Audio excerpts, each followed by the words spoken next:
Now, you had mentioned that you were friends with Cole Kmet. You have probably seen on Twitter he's getting a little bit of smoke. There was kind of a civil war that was going on Bears Twitter. We had covered it last week.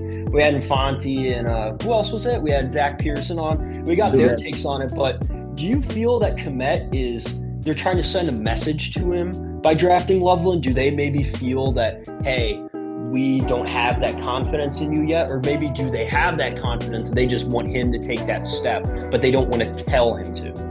I think that it's probably more the latter. I think they have confidence in him, but I also think they know what he is and that we know what he is as an NFL football player at this point. Like he's a 10th-ish best tight end in football, probably, maybe a little 12th, 13th, maybe 8th, 9th, give or take a few.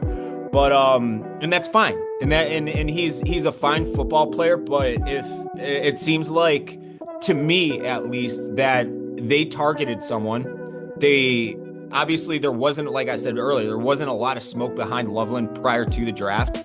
And even like we heard that there were reports of phones ringing off the hook when and they all stopped when Loveland got taken. So the league probably thinks really high of him, and I would assume the Bears were like, that's a guy that's just going to be a nightmare for offenses. Let's go and get him. Or for defenses, let's go and get him. Like, in spite of what we already have, which is a pretty good tight end. So that's where I think their head was more at. But at the same time, this does send a message to Cole Kmet, whether they intended that or not.